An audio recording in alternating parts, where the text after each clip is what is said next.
Hello everyone, welcome to our Pariksha Gaon. आपके Pariksha Gaon channel में non tech plus tech both classes available हैं। तो आज की क्लास अपनी स्टार्ट करने से पहले आप अपने चैनल परीक्षा गांव को लाइक कर दीजिए और अभी भी आपने यदि सब्सक्राइब नहीं किया है तो आप अपने चैनल परीक्षा गांव को जल्द से जल्द सब्सक्राइब भी कर दीजिए और लेटेस्ट इंफॉर्मेशन पाने के लिए बेल आइकन को जरूर प्रेस कर दीजिएगा। Okay, now let's move on our class. Okay, तो आज की क्लास में हम साइंस की क्लास लेने वाले हैं जिसमें हम क्वेश्चन की प्रैक्टिस करेंगे। पिछली क्लासेस में जितने भी क्वेश्चंस की आपको प्रैक्टिस कराई हैं उसको जरूर से जरूर उसको सारे क्वेश्चंस की प्रैक्टिस कर जाइएगा। तो चलते हैं, आज कुछ नए क्वेश्चंस की प्रैक्टिस करते हैं। Okay, now let's move on our quiz class. Okay, तो चलते हैं हम अपने फर्स्ट क्वेश्चन की ओर और देखते हैं हमारा फर्स्ट क्वेश्चन क्या कह रहा है। क्लोरीकरण है। ऑप्शन ए, क्लोराइड को क्लोरीन में बदलने की प्रक्रिया को ही क्या क्लोरीकरण कहते हैं। ऑप्शन बी, अशुद्ध जल में थोड़ा सा क्लोरीन डालना ही हमारा क्लोरीकरण कहलाता है। या ऑप्शन सी, क्लोरीन बनाने की एक रासायनिक अभिक्रिया है। ऑप्शन डी, लवण का बनना ही जिसमें क्लोरीन होती है वो ही हमारा क्लोरीकरण कहलाता है। सभी का आंसर बिल्कुल करेक्ट आना चाहिए, गलत होने की गुंजाइश ही नहीं आनी चाहिए। ओके, तो याद रखिएगा क्लोरीकरण हमारा कुछ और नहीं, सिर्फ और सिर्फ आप क्या करिएगा, शुद्ध जल में थोड़ा सा क्लोरीन डाल दीजिएगा। उसी प्रक्रिया को हम क्या कहते हैं, क्लोरीकरण कहते हैं। इट मींस क्लोरीनेशन कहते हैं। सो हमारा ऑप्शन क्या हो जाएगा, ऑप्शन बी, शुद्ध जल में थोड़ा सा क्लोरीन डालना ही क्लोरीनेशन कहलाता है। So option B1 is the correct answer for this question. Now let's move on our next question. Okay, तो हमारा नेक्स्ट क्वेश्चन क्या कह रहा है, जल आपूर्ति के लिए जल का शोधन इट मींस प्यूरिफिकेशन निम्नलिखित प्रक्रिया से होता है। ऑप्शन ए, क्लोरीनीकरण। ऑप्शन बी, आसवन। ऑप्शन सी, फिल्टरन। ऑप्शन डी, निस्तारण। जल्दी से सभी लोग बताइए।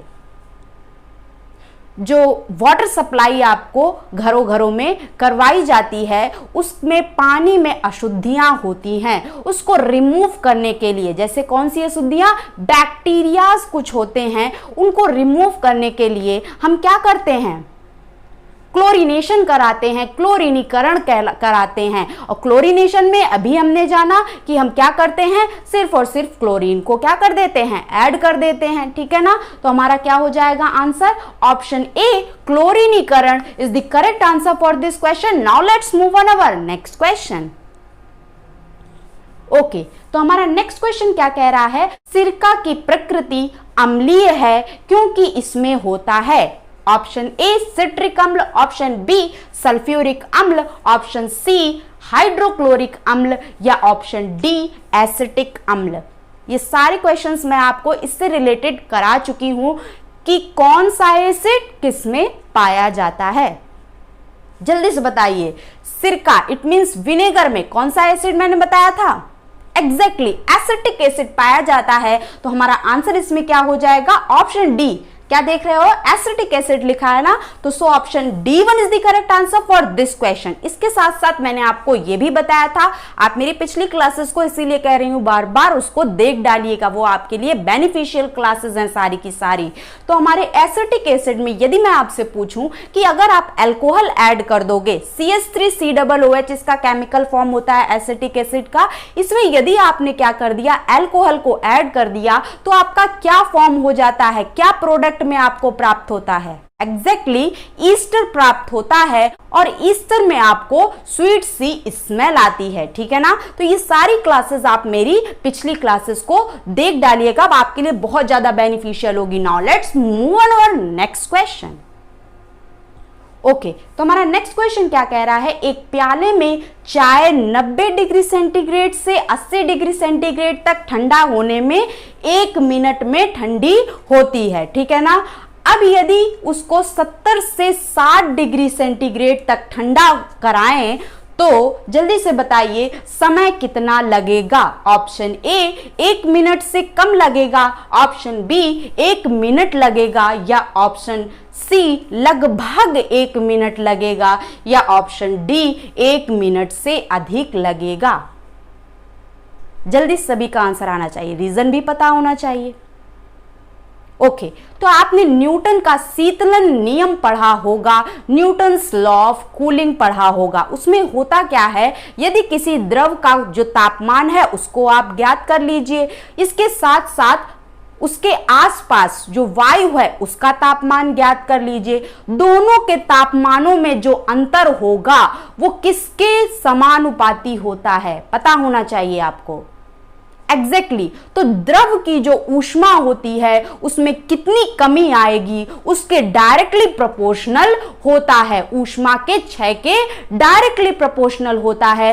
तो जल्दी से बताइए, यदि 90 से 80 डिग्री सेंटीग्रेड होने में 1 मिनट लग रहा है तो 70 से 60 डिग्री सेंटीग्रेड होने में कितना समय लगेगा? एग्जैक्टली 1 मिनट से अधिक समय लगेगा। So option D1 is the correct answer for this question. Now let's move on our next question. Okay, then हमारा नेक्स्ट क्वेश्चन क्या कह रहा है, धातु से बने 4 गिलासों में गर्म कॉफी एक साथ डाली जाती है। चारों गिलासों पर बाहर की ओर भिन्न भिन्न पेंट कर दिए जाते हैं। कुछ समय बाद कॉफी उस ग्लास में सबसे ठंडी होगी जिसका पेंट ऑप्शन ए रफ सफेद होगा, ऑप्शन बी चमकदार सफेद होगा, ऑप्शन सी अपरिष्कृत काला होगा, इट मींस रफ ब्लैक होगा, या ऑप्शन डी शाइनिंग ब्लैक होगा, इट मींस चमकदार काला होगा। जल्दी से सभी का आंसर आना चाहिए। कौन से ग्लास में हमारी कॉफी या चाय सबसे ज्यादा ठंडी हो जाएगी? एग्जैक्टली जिस ग्लास में हमने कौन सा कलर किया होगा, रफ काला किया होगा, उस ग्लास की जो चाय होगी वो क्या हो जाएगी? सबसे अधिक ठंडी हो जाएगी। आपको ये पता भी होगा, अगर आपको इससे रिलेटेड कुछ भी कॉन्सेप्ट नहीं पता होगा तब भी आप ये दिमाग तो लगा ही सकते हो कि काला रंग जो होता है वो हीट एब्जॉर्बर होता है, हीट को एब्जॉर्ब कर लेता है। तो चाय से जब हीट को वो एब्जॉर्ब कर लेगा तो चाय अपने आप ठंडी हो जाएगी। तो याद रखिएगा इसका आंसर हमारा क्या हो जाएगा? Option C1 is the correct answer for this question. Now let's move on our next question. Okay, then हमारा नेक्स्ट क्वेश्चन क्या कह रहा है, पायरेक्स के बने ग्लास में गर्म पानी डालने पर वह नहीं चटकता है क्योंकि पायरेक्स ऑप्शन ए मजबूत पदार्थ है, ऑप्शन बी गर्म करने से अधिक प्रसारित नहीं होता है, उसको गर्म करने पर उसका ज्यादा एक्सपेंशन नहीं होता है, या ऑप्शन सी ऊष्मा का सुचालक है, ऑप्शन डी बाहर से और भीतर से समान रूप से प्रसारित होता है। सभी का आंसर करेक्ट आना चाहिए कि पायरेक्स ग्लास में यदि हम गर्म पानी को डालते हैं तो वो आखिरकार क्यों नहीं चटकता है? जल्दी सभी लोग बताइए आंसर।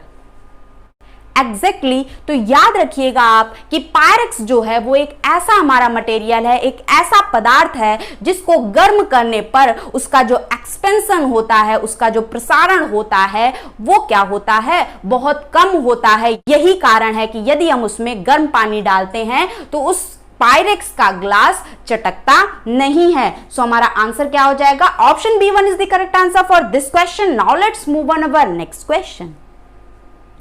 ओके, देन हमारा नेक्स्ट क्वेश्चन क्या कह रहा है, बर्फ जमी झील के अंदर मछलियां जीवित रहती हैं, इसका कारण क्या है? ऑप्शन ए मछलियां नियत तापी जीव हैं, इट मींस वार्म ब्लडेड हैं, ऑप्शन बी मछलियां बर्फ में शीत निष्क्रिय हाइब्रिड हो जाती हैं, या ऑप्शन सी झील की तली पर जल नहीं जमता है, ऑप्शन डी बर्फ ऊष्मा का उत्तम चालक है। सभी का आंसर बिल्कुल करेक्ट आना चाहिए कि आखिरकार बर्फ जमी हुई झील के अंदर भी हमारी मछलियां जीवित क्यों रह जाती हैं। ओके, तो सभी को पता होना चाहिए कि झील में यदि हमारी बर्फ जमी है तो क्या होता है, झील की तली में हमारा कभी भी पानी जम नहीं पाता है। यही कारण है कि हमारे बर्फ जमी हुई झील में भी मछलियां जीवित रहती हैं। तो हमारा आंसर क्या हो जाएगा? ऑप्शन सी झील की तली पर जल नहीं जम पाता है is the correct answer for this question. Now let's move on our next question. Okay, then हमारा नेक्स्ट क्वेश्चन क्या कह रहा है, एंटीजन है, आपने पढ़ा होगा एंटीजन, एंटीबॉडी, RH फैक्टर्स, ये सारी चीजें आपने पढ़ी होंगी। तो ऑप्शन ए एंटीबॉडी के विपरीत, ऑप्शन बी एंटीबॉडी का अवशेष, ऑप्शन सी एंटीबॉडी के निर्माण हेतु उत्प्रेरक, it means catalyst, option D antibody का फल। सभी को पता होना चाहिए कि एंटीजन आखिरकार है तो है क्या। तो सभी को यह पता होना चाहिए कि एंटीजन आखिरकार होता तो होता क्या है। एग्जैक्टली एंटीजन हमारा कुछ और नहीं, एंटीबॉडी के निर्माण के लिए एज अ कैटलिस्ट वर्क करता है, एक उत्प्रेरक के रूप में कार्य करता है। तो हमारा आंसर क्या हो जाएगा, ऑप्शन सी, एंटीबॉडी के निर्माण हेतु उत्प्रेरक की तरह कार्य करता है। So option C1 is the correct answer for this question. Now let's move on our next question. Okay, then हमारा नेक्स्ट क्वेश्चन क्या कह रहा है, हीमोग्लोबिन पढ़ा होगा आपने, इसमें कौन सी धातु होती है। ब्लड का, खून का जो लाल रंग होता है वो किसके कारण आखिरकार होता है, आप क्या बताओगे, हीमोग्लोबिन के कारण होता है। और अब आपका क्वेश्चन यहां से ये पुटअप किया गया है कि आखिरकार हीमोग्लोबिन में कौन सी धातु होती है। ऑप्शन ए कॉपर होती है, ऑप्शन बी मैग्नीशियम होती है, ऑप्शन सी आयरन होती है, या ऑप्शन डी जिंक होती है। सभी का आंसर बिल्कुल सही आना चाहिए। एग्जैक्टली हीमोग्लोबिन में कोई और धातु नहीं, आयरन ही होती है। So option C1 is the correct answer for this question. इसके साथ साथ अब आपसे हम कुछ क्वेश्चन भी पुट अप करते हैं। ये बता दीजिए कि मैग्नीशियम की कमी से आखिरकार क्या हो जाता है। तो याद रखिएगा कि हमारे शरीर में मैग्नीशियम की कमी से तंत्रिका तंत्र एवं पेशीय तंत्र का रोग हो जाता है, ठीक है ना। इसके बारे में आपने जाना। नेक्स्ट अब हम जानते हैं, अगर मैं आपसे पूछूं कि जिंक की कमी से आखिरकार हमारे शरीर में कौन सा रोग हो जाता है, जल्दी से बताइए। ओके, तो याद रखिएगा, सबसे पहले आप ये बात जान लीजिए कि जिंक का आखिरकार हमारे शरीर में रोल क्या होता है। ओके, तो इंसुलिन की सुचारू रूप से कार्य करने के लिए ही हमारे जिंक का प्रयोग किया जाता है। और यदि इसकी कमी हो जाती है तो क्या हो जाता है, हमारे शरीर में उपापचय की जो प्रक्रिया होती है वो प्रभावित हो जाती है। नेक्स्ट अगर मैं आपसे पूछूं कि आखिरकार कॉपर जो है वो पौधों में कौन सा रोग कर देता है यदि कॉपर की कमी हो जाए, जल्दी से बताइए, सभी का आंसर आना चाहिए। ओके, तो याद रखिएगा कि आखिरकार कॉपर का यूज क्या होता है, पहले तो हम ये जानते हैं। तो कॉपर का जो यूज होता है हमारे पौधों में, पौधों के श्वसन तथा फोटोसिंथेसिस, इट मींस प्रकाश संश्लेषण के कार्य में कॉपर का यूज होता है। और यदि इस कॉपर की कमी हो जाती है पौधों में तो क्या हो जाता है, तो याद रखिएगा कि यदि कॉपर की हमारे पौधों में कमी हो गई तो पौधों में स्तंभों का डाईबैक नामक एक रोग होता है, जिसको हम इंग्लिश में डाईबैक ऑफ शूट्स डिजीज भी कहते हैं। इस प्रकार का पौधों में रोग हो जाता है। Okay, now let's move on our next question. Okay, then हमारा नेक्स्ट क्वेश्चन क्या कह रहा है, चट्टानों पर रंगीन चित्रकारी सर्वप्रथम किसने की। ऑप्शन ए क्रोमैग्नोन मानव, ऑप्शन बी जावा मानव, ऑप्शन सी पिकिंग मानव, या ऑप्शन डी नियंडरथल मानव। सभी का आंसर बिल्कुल करेक्ट आना चाहिए। जल्दी से बताइए कि चट्टानों पर जो रंगीन चित्रकारी की थी वो सर्वप्रथम किसने की थी। आपको मैंने बताया था क्रोमैग्नोन मानव के बारे में। इसका क्वेश्चन मैंने आपसे क्या पुट अप किया था कि आधुनिक मानव के अभिनव पूर्वज कौन थे। तो आपने आंसर क्या हमें बताया था, क्रोमैग्नोन मानव ही बताया था। तो आज से आप ये बात और नोट डाउन कर लीजिएगा कि चट्टानों पर रंगीन चित्रकारी सर्वप्रथम किसने की थी, कोई और नहीं, क्रोमैग्नोन मानव ने ही की थी। So option A1 is the correct answer for this question. Now let's move on our next question. Okay, then हमारा नेक्स्ट क्वेश्चन क्या कह रहा है, मानव की उत्पत्ति किस युग में हुई। Option A pleistocene, option B miocene, option C pliocene या ऑप्शन डी ओलिगोसिन। सभी का आंसर बिल्कुल करेक्ट आना चाहिए। ओके, तो आपको मैंने बताया था सेनेजोइक काल के बारे में। सेनेजोइक काल के बारे में क्या बताया था कि यह एक नवजीवी काल है, ठीक है ना। इस काल को हम टर्शरी, इट मींस तृतीय युग के नाम से भी जानते हैं। साथ ही साथ मैंने आपको यह बताया था कि सेनेजोइक काल में ही क्या हुआ था, सर्वप्रथम मैमेलियंस, इट मींस स्तनपायी जीवों की उत्पत्ति हुई थी और साथ ही साथ पूंछहीन बंदरों की भी उत्पत्ति हुई थी। अब आप ये बात नोट डाउन कर लीजिएगा कि सेनेजोइक काल, जो सेनेजोइक हमने काल पढ़ा था, तो सेनेजोइक काल का प्रथम 70 से लेकर 80 मिलियन ईसा पूर्व तक का जो हमारा समय था, उस समय को ही हम क्या कहते हैं, प्लायोसिन युग के नाम से जानते हैं। और प्लायोसिन युग ही हमारा एक ऐसा युग रहा जिसमें मानव की उत्पत्ति हुई। So option C1 is the correct answer for this question. Now let's move on our next question. Okay, then हमारा नेक्स्ट क्वेश्चन क्या कह रहा है, आयोडीन युक्त नमक की मानव में क्या भूमिका है। सभी को पता होना चाहिए आयोडीन नमक आप यूज करते हो, उसका आखिरकार मानव शरीर में क्या भूमिका होती है। ऑप्शन ए थायराइड ग्रंथि के कार्य का नियमन करता है, ऑप्शन बी अग्नाशय ग्रंथि को सक्रिय बनाता है, ऑप्शन सी गुर्दे की क्रियाशीलता को तीव्रता प्रदान करता है, या ऑप्शन डी मस्तिष्क की कोशिकाओं को सशक्त बनाता है। तो सभी को इसका आंसर पता होगा कि थायराइड ग्रंथि जो हमारे अंदर होती है, उसके कार्य को नियमित रूप से करने के लिए ही हम आयोडीन नमक का यूज करते हैं और उसकी यही मेन भूमिका होती है। तो हमारा आंसर क्या हो जाएगा, option A1 is the correct answer for this question. Now let's move on our next question. Okay, then हमारा नेक्स्ट क्वेश्चन क्या कह रहा है, मानव शरीर, it means evolution of man कहां हुआ। ऑप्शन ए मध्य अफ्रीका में, ऑप्शन बी मध्य एशिया में, ऑप्शन सी ऑस्ट्रेलिया में, या ऑप्शन डी अमेरिका में। सभी को यह आंसर पता होना चाहिए। आखिरकार evolution of man, it means मानव का विकास कहां पर हुआ।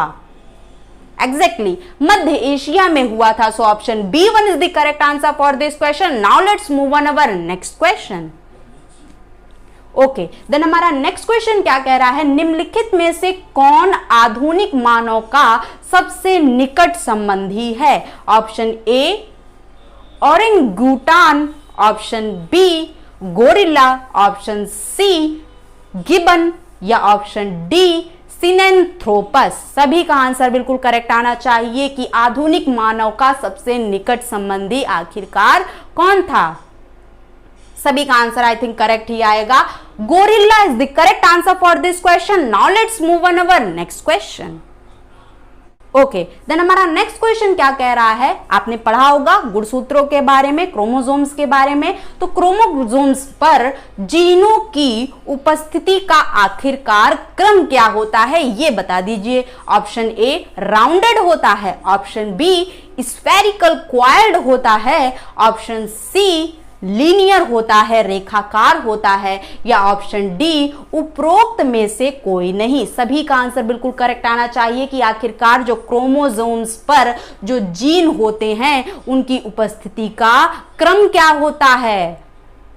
एग्जैक्टली याद रखिएगा अगर नहीं पता हो, क्या होता है, रेखाकार होता है, लीनियर होता है। So option C1 is the correct answer for this question. Now let's move on our next question. सारे के सारे क्वेश्चंस को आप बिल्कुल अच्छे से पढ़िएगा, अच्छे से देखिएगा। ये सारे के सारे क्वेश्चंस आपके एग्जाम ओरिएंटेड हैं, कभी भी आपके पूछे जा सकते हैं, ठीक है ना। तो नेक्स्ट क्वेश्चन हमारा क्या कह रहा है, ए बी रुधिर वर्ग। आपने ब्लड ग्रुप्स काफी पढ़े होंगे, ए बी होता है, ब्लड ग्रुप ए होता है, बी होता है, ओ होता है, ठीक है ना। तो ए बी रुधिर वर्ग के बारे में आपका क्या पूछा गया है कि ए बी रुधिर वर्ग के व्यक्ति का रुधिर दिया जा सकता है, किसे दिया जा सकता है। ऑप्शन ए वर्ग को दे सकता है, ऑप्शन बी वर्ग को दे सकता है, ऑप्शन सी ए बी वर्ग को दे सकता है, या ऑप्शन डी ओ वर्ग को दे सकता है।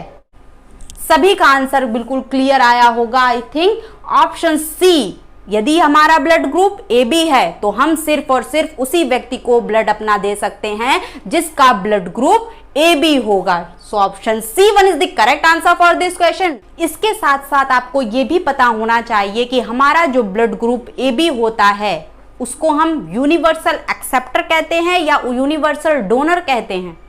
सभी को आंसर पता होगा। एग्जैक्टली यूनिवर्सल एक्सेप्टर कहते हैं, इट मींस सर्वग्राही रक्त समूह कहते हैं। ओके, इसका आंसर भी आपको पता चल गया। Now let's move on our next question. Okay, then हमारा नेक्स्ट क्वेश्चन क्या कह रहा है, विलियम हार्वे के बारे में आपने सुना होगा।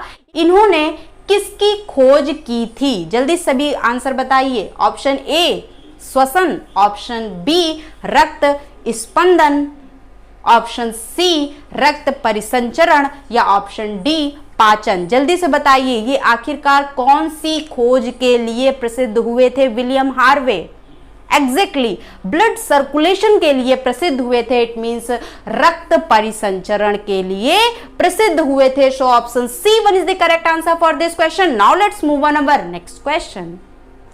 ओके, देन हमारा नेक्स्ट क्वेश्चन क्या कह रहा है, क्या होता है जब जल को 8 से 0 डिग्री सेंटीग्रेड तक किया जाता है? ऑप्शन ए जल का आयतन समान रूप से कम होकर 0 डिग्री सेंटीग्रेड पर ठंडा हो जाता है। ऑप्शन बी जल का घनत्व समान रूप से बढ़कर 0 डिग्री सेंटीग्रेड पर अधिकतम हो जाता है। ऑप्शन सी जल का आयतन 4 डिग्री सेंटीग्रेड तक कम होता है और तब बढ़ जाता है, या इट मींस आगे जाने पर बढ़ जाता है। नेक्स्ट हमारा क्या कह रहा है, ऑप्शन डी जल का घनत्व 4 डिग्री सेंटीग्रेड तक कम होता है और इसके आगे जाने पर क्या हो जाता है, बढ़ जाता है। जल्दी से सभी का आंसर आना चाहिए। इस क्वेश्चन को रटने की आवश्यकता बिल्कुल भी नहीं है, बस कॉपी पेन उठाइए, 2-3 पॉइंट्स को नोट डाउन कर लीजिए। अगर मैं आपसे पूछ दूं कि 4 डिग्री सेंटीग्रेड पर पहुंचने के लिए 0 से 4 डिग्री सेंटीग्रेड में जैसे जैसे हम जल के तापमान को बढ़ाएंगे तो उसके घनत्व में क्या परिवर्तन आएगा? आपको पता होगा कि 4 डिग्री सेंटीग्रेड पर घनत्व जो होता है पानी का वो क्या होता है, अधिकतम होता है। इट मींस आप ये दिमाग लगा सकते हो कि 0 से 4 डिग्री सेंटीग्रेड जब टेम्परेचर बढ़ रहा है तो हमारा क्या होता जा रहा है, घनत्व बढ़ता जा रहा है। और आपको पता होगा कि घनत्व और आयतन में क्या होता है, घनत्व और आयतन में व्युत्क्रमानुपाती इनवर्सली प्रोपोर्शनल का रिलेशन होता है। तो जब घनत्व हमारा क्या हो रहा है, 0 से 4 डिग्री सेंटीग्रेड में बढ़ रहा है तो हमारा आयतन क्या हो जाएगा, 0 से 4 डिग्री सेंटीग्रेड पर जाते जाते एग्जैक्टली कम होता जाएगा। और 4 डिग्री सेंटीग्रेड पर जब हमारा पानी का घनत्व अधिकतम हो जाता है उसके बाद यदि टेम्परेचर को आप पानी के टेम्परेचर को यदि इंक्रीज करते हो तब क्या होगा घनत्व में, एग्जैक्टली तब उसके बाद के टेम्परेचर में हमारा पानी का घनत्व कम होता जाता है। और आपको यह पता होगा, अभी मैंने बताया कि घनत्व और आयतन में व्युत्क्रमानुपाती का संबंध होता है। तो जब आपका घनत्व घटता जा रहा है 4 डिग्री सेंटीग्रेड के बाद, आगे टेम्परेचर अगर हम इंक्रीज कर रहे हैं तो आयतन क्या होता जाएगा, एग्जैक्टली बढ़ता जाएगा। ठीक है ना। तो अब आपको यहां पे जो प्रोसेस पूछा गया है 8 से 0 डिग्री सेंटीग्रेड मतलब पानी के टेम्परेचर को कम करते हुए चल रहे हैं। तो अगर मैं आपसे पूछूं 8 से 0 डिग्री सेंटीग्रेड में क्या हमारे पानी का टेम्परेचर जो होगा वो तो नियत रूप से हमारा घटता जा रहा है, क्या घनत्व भी नियत रूप से घटता जाएगा, क्या आयतन भी नियत रूप से घटता या बढ़ता जाएगा? ओके, तो आपको पता होना चाहिए, अभी मैंने बताया कि 4 डिग्री सेंटीग्रेड पर हमारा जो घनत्व है वो क्या होता है, अधिकतम है। और उसके बाद घनत्व क्या हो जा रहा है, आगे टेम्परेचर अगर बढ़ा रहे हैं तो घटता जा रहा है। इट मींस हम कह सकते हैं कि 8 डिग्री सेंटीग्रेड से यदि आप 4 डिग्री सेंटीग्रेड पर नीचे की तरफ टेम्परेचर को क्या कर रहे हो, कम कर रहे हो, कम करते हुए आओगे तो आपका जो घनत्व होगा पानी का वो क्या आपको प्रतीत होगा, एग्जैक्टली बढ़ता हुआ प्रतीत होगा। और जब आपका घनत्व क्या हो रहा है, बढ़ रहा है, तो आयतन क्या होगा, 8 से 4 डिग्री सेंटीग्रेड में घटेगा। तो आप देख लो, फर्स्ट ऑप्शन हमारा क्या कह रहा है, जल का आयतन समान रूप से, बिल्कुल नहीं, समान रूप से नहीं होगा। नेक्स्ट क्या कह रहा है, जल का घनत्व समान रूप से बढ़कर, ये भी नहीं होगा, समान रूप से तो वर्ड आएगा ही नहीं। नेक्स्ट थर्ड हमारा क्या कह रहा है, जल का आयतन 4 डिग्री सेंटीग्रेड तक कम होगा। यही अभी मैंने बताया ना कि 4 डिग्री सेंटीग्रेड पर जब आएंगे तो जल का आयतन क्या होगा, कम होगा।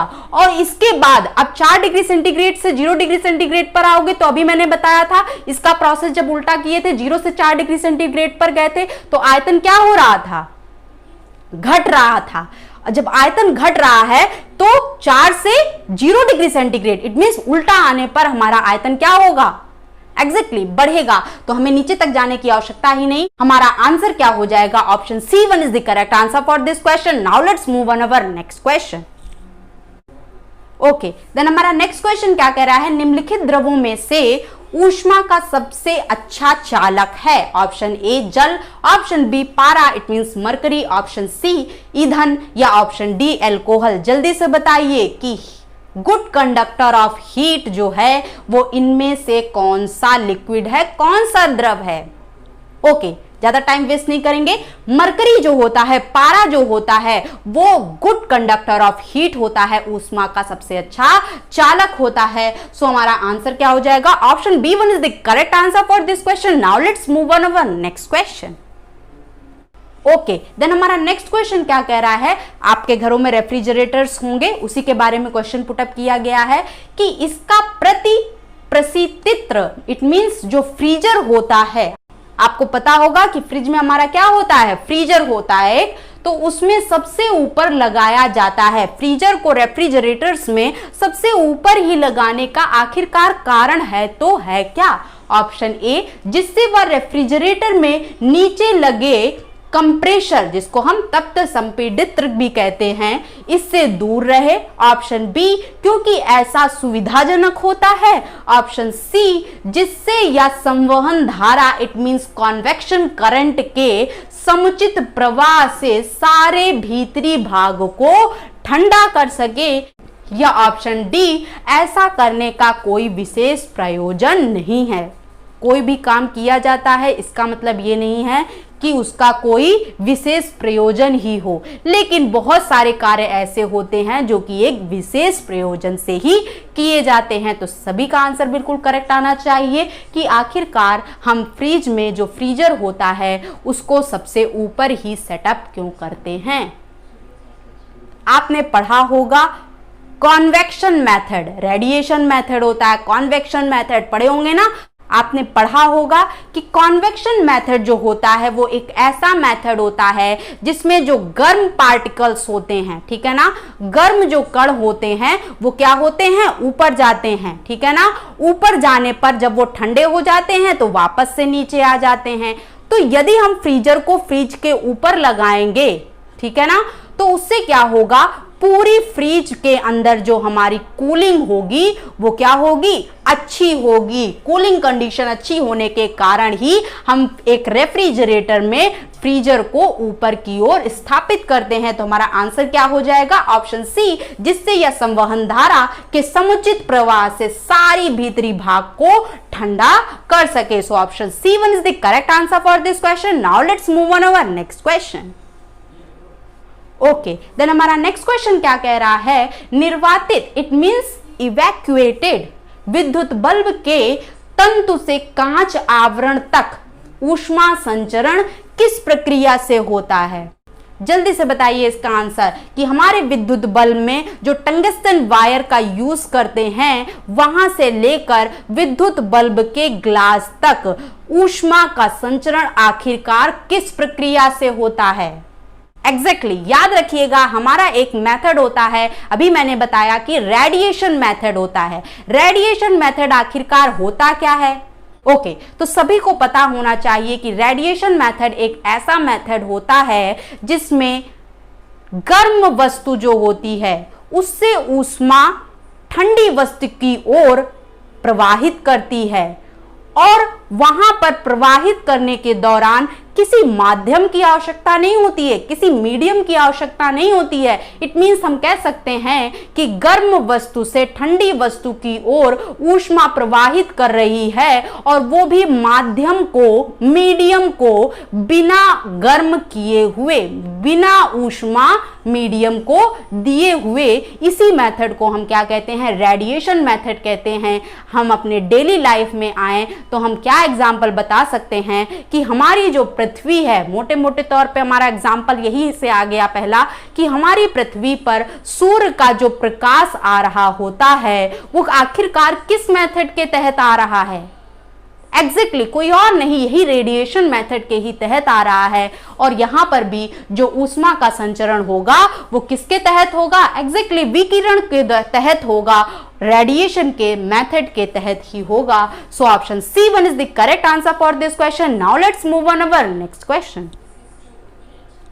ओके, देन हमारा नेक्स्ट क्वेश्चन क्या कह रहा है, अगर गर्म कॉफी के प्याले को कमरे में धातु की मेज पर रखा जाए तो किसी निम्नलिखित तरीके से उसकी ऊष्मा नष्ट होगी। ठीक है ना, आपने ग्लास में किसी प्याले में क्या रख दिया, गर्म कॉफी रख दी उस कमरे में, और उसके नीचे क्या रख दी, धातु की एक प्लेट रख दी। ठीक है ना, तो उस जो द्रव आपने ग्लास में डाला है उसकी ऊष्मा का नष्ट होने का कारण आखिरकार कौन कौन से मेथड हैं? ऑप्शन ए चालन और विकिरण, ऑप्शन बी चालन और संवहन, ऑप्शन सी संवहन और विकिरण, या ऑप्शन डी चालन संवहन विकिरण और वाष्पन। तो आप ये जरूर पढ़ लीजिएगा कि हमारा क्या होता है, एक कंडक्शन मेथड होता है, एक कन्वेक्शन मेथड होता है, एक रेडिएशन मेथड होता है और एक वेपराइजेशन मेथड होता है। ठीक है ना, इन चारों तरीके से हमारी हीट क्या करती है, संचरित करती है। तो हमारा इसका आंसर क्या हो जाएगा, यहां पर ऊष्मा किस तरह से नष्ट होगी, कौन कौन से मेथड से होगी, तो इन चारों मेथड्स के तहत होगी। So option D1 is the correct answer for this question. Now let's move on our next question. Okay, then हमारा नेक्स्ट क्वेश्चन क्या कह रहा है, किसी द्रव की वाष्पन दर, ऑप्शन ए द्रव के तापमान पर निर्भर करती है, ऑप्शन बी चारों ओर के वायु के तापमान पर निर्भर करती है, ऑप्शन सी द्रव की सतह के क्षेत्रफल पर निर्भर करती है, या ऑप्शन डी उपरोक्त सभी पर निर्भर करती है। जल्दी से सभी का आंसर आना चाहिए। आज से ये बात नोट डाउन कर लीजिएगा कि द्रव का जो तापमान होगा, रेट ऑफ वेपराइजेशन जो होगा, वाष्पन होने की जो दर होगी उस पर भी निर्भर करेगा। दूसरा, जो आप द्रव लिए हुए हो उसके आसपास जो वायु है उसके तापमान पर भी निर्भर करती है। और साथ ही साथ आप ये भी जान लीजिए कि जो हमारा द्रव है उसके सतही क्षेत्रफल पर भी निर्भर करती है। तो हमारा आंसर क्या हो जाएगा, all of these. Option D1 is the correct answer for this question. Now let's move on. Okay, next question हमारा क्या कह रहा है, नींबू तथा संतरे में पाए जाने वाला अम्ल, सारी बातों को बता चुके हैं कि जितने भी खट्टे फल होते हैं, ठीक है ना, सिट्रस फ्रूट्स होते हैं, उनमें कौन सा एसिड पाया जाता है, सब कुछ पढ़ा चुके हैं। सारे क्लासेस को आप रेगुलर देखिए, ठीक है ना, सारी क्लासेस को एक एक करके देख डालिए। पिछली क्लासेस अगर आपने नहीं देखी हैं, आई थिंक नहीं देखी होंगी, तो याद रखिएगा कि जितने भी हमारे सिट्रस फ्रूट्स होते हैं उनमें कौन सा एसिड पाया जाता है, एग्जैक्टली सिट्रिक एसिड पाया जाता है, जिसको हम एस्कॉर्बिक एसिड भी कहते हैं। तो हमारा आंसर क्या हो जाएगा, ऑप्शन सी सिट्रिक अम्ल is the correct answer for this question. Now let's move on our next question. Okay, then हमारा नेक्स्ट क्वेश्चन क्या कह रहा है, शर्करा के किण्वन, किण्वन मीन्स फर्मेंटेशन के दौरान बनने वाला मुख्य यौगिक है। Option A methyl alcohol, option B ethyl alcohol, option C acetic अम्ल, ऑप्शन डी एथिलीन। जल्दी से सभी लोग आंसर दीजिए कि फर्मेंटेशन ऑफ शुगर का यदि हम कराते हैं तो उससे बनने वाला जो मुख्य यौगिक है, जो मेन कंपाउंड है, वो आखिरकार कौन सा बनता है। सभी लोग याद रखिएगा कि एथिल अल्कोहल बनता है। So option B1 is the correct answer for this question. Now let's move on our next question. Okay, then हमारा नेक्स्ट क्वेश्चन क्या कह रहा है, नाइट्रोजन यौगिकीकरण, जिसको हम नाइट्रोजन फिक्सेशन भी कहते हैं, इसका अर्थ है ऑप्शन ए नाइट्रोजन का द्रवीकरण, it means liquefaction of nitrogen, option B वायुमंडलीय नाइट्रोजन का जरूरी यौगिकों में परिवर्तन होना, ऑप्शन सी नाइट्रोजन का एमिनो में परिवर्तन होना, या ऑप्शन डी वायुमंडल की नाइट्रोजन का पिंडन, it means solidification of the atmospheric nitrogen. जल्दी से सभी लोग आंसर बताइए। ओके, तो हमारी जो एटमॉस्फेरिक नाइट्रोजन है, ठीक है ना, उसको यदि हम किसी मुख्य यौगिक मेन कंपाउंड्स में यदि हम परिवर्तित कर देते हैं तो यह प्रक्रिया हमारी कुछ और नहीं कहलाती है, यह प्रक्रिया हमारी नाइट्रोजन यौगिकीकरण, इट मींस नाइट्रोजन फिक्सेशन ही कहलाती है। तो हमारा आंसर क्या हो जाएगा? ऑप्शन बी, वायुमंडलीय नाइट्रोजन का जरूरी यौगिकों में परिवर्तन करना ही नाइट्रोजन फिक्सेशन कहलाता है। So option B1 is the correct answer for this question. Now let's move on our next question. Okay, then हमारा नेक्स्ट क्वेश्चन क्या कह रहा है? कास्ट कोयला बनाने के लिए लकड़ी डैश जलाते हैं। लकड़ी किस कंडीशन में जलाते हैं यदि हमें कास्ट कोयला, लकड़ी का कोयला बनाना हो? ऑप्शन ए, वायु की उपस्थिति में जलाएंगे। ऑप्शन बी, शुद्ध ऑक्सीजन की उपस्थिति में जलाएंगे। ऑप्शन सी, वायु की अनुपस्थिति में जलाएंगे। या ऑप्शन डी, नाइट्रोजन और अक्रिय गैसों की उपस्थिति में जलाएंगे। जल्दी से बताइए। ओके, तो याद रखिएगा कि यदि आपको लकड़ी से कास्ट कोयला बनाना है तो लकड़ी को आप हमेशा याद रखिएगा कि वायु की अनुपस्थिति में जलाते हैं। तो हमारा आंसर क्या हो जाएगा? ऑप्शन सी, वायु की अनुपस्थिति में जलाते हैं is the correct answer for this question. Now let's move on our next question. Okay, then हमारा नेक्स्ट क्वेश्चन क्या कह रहा है? जंतु चारकोल प्राप्त अगर आपको करना है तो ऑप्शन ए, हड्डियों के भंजक आसवन से आप प्राप्त कर लोगे। ऑप्शन बी, वायु के संपर्क में जंतुओं की हड्डियों को जलाने से प्राप्त कर लोगे। ऑप्शन सी, जंतुओं के मांस को जलाने से प्राप्त कर लोगे। या ऑप्शन डी, वायु की अनुपस्थिति में जंतुओं की हड्डियों को जलाने से प्राप्त कर लोगे। क्या? जंतु चारकोल। ओके, तो याद रखिएगा कि यदि आपको जंतु चारकोल भी अगर प्राप्त करना है तो इसमें भी आपको वायु की अनुपस्थिति ही रखनी है। क्या करना है? जंतुओं की हड्डियों को बस क्या कर दीजिए? वायु की अनुपस्थिति में जला दीजिए, आपका जंतु चारकोल बनकर तैयार हो जाएगा। तो हमारा क्या हो जाएगा? Option D1 is the correct answer for this question. Okay, then हमारा नेक्स्ट क्वेश्चन क्या कह रहा है? प्राकृतिक रबर को अधिक मजबूत तथा प्रत्यास्थ, इट मींस इलास्टिक बनाने के लिए उसमें क्या मिलाया जाता है? Option A, sulphuric acid. Option B, sponge. Option C, sulphur. या ऑप्शन डी, क्लोरीन। जल्दी से फटाफट आंसर दीजिए। प्राकृतिक रबर को यदि आपको मजबूत बनाना है, इसके साथ साथ इलास्टिक बनाना है, तो याद रखिएगा उसमें हम सल्फर को मिलाते हैं। So option C1 is the correct answer for this question. Now let's move on our next question. Okay, then हमारा नेक्स्ट क्वेश्चन क्या कह रहा है? फोटोग्राफिक प्लेट के बारे में आपने सुना होगा। इसको काले कागजों से ढक कर रखा जाता है। आखिरकार इसके पीछे रीजन क्या है? इसके पीछे कारण क्या है? ऑप्शन ए, कागज के सेल्यूलोज एसीटेट को ताजा रखना आवश्यक होता है, यही इसका कारण है। ऑप्शन बी, सूर्य के किरणें काले कागज के द्वारा आसानी से अवशोषित हो जाती हैं तथा फिल्म डेवलप में सहायक होती हैं। या ऑप्शन सी, प्लेट पर लगा सिल्वर ब्रोमाइड प्रकाश के प्रति अति संवेदनशील होता है और यही कारण है कि काला कागज उसे प्रकाश के संपर्क में नहीं आने देता है। ऑप्शन डी, सिल्वर ब्रोमाइड का धात्विक चांदी में बदलना आवश्यक है। जल्दी से बताइए, काला कागज आखिरकार हम फोटोग्राफिक प्लेटों में क्यों यूज करते हैं? ओके, तो याद रखिएगा कि हमारी फोटोग्राफिक प्लेट्स जो होती हैं उसमें सिल्वर ब्रोमाइड का यूज होता है और सिल्वर ब्रोमाइड जो होता है वो प्रकाश के प्रति अति संवेदनशील होता है, बहुत ज्यादा लाइट के प्रति सेंसिटिव होता है। यही कारण है कि हम फोटोग्राफिक प्लेटों में क्या कर देते हैं? काले कागज को लगा देते हैं और काला कागज आपको पता है प्रकाश को क्या कर देता है? एब्जॉर्ब कर लेता है, अवशोषित कर लेता है। तो हमारा आंसर क्या हो जाएगा? Option C1 is the correct answer for this question. Okay, तो अगर आपको हमारी क्लास, हमारे पढ़ाने का तरीका पसंद आए तो आप अपने चैनल परीक्षा गांव को लाइक करना ना भूलिए। और अभी भी आपने देरी कर दी है अगर सब्सक्राइब करने में, तो जल्दी से आप क्या कर दीजिए? सब्सक्राइब कर दीजिए और अपनी लेटेस्ट वीडियोस पाने के लिए बेल आइकन को प्रेस करना ना भूलिएगा। और ज़्यादा से ज़्यादा क्वेश्चंस की प्रैक्टिस करते रहिए, कॉन्सेप्ट्स को बार बार दोहराते रहिए, पढ़ते रहिए। आपकी मंजिल जो है वो आपसे ज़्यादा दूर नहीं है। ओके, तो इसी तरह आप जमकर प्रैक्टिस करते रहिए। Okay, thank you.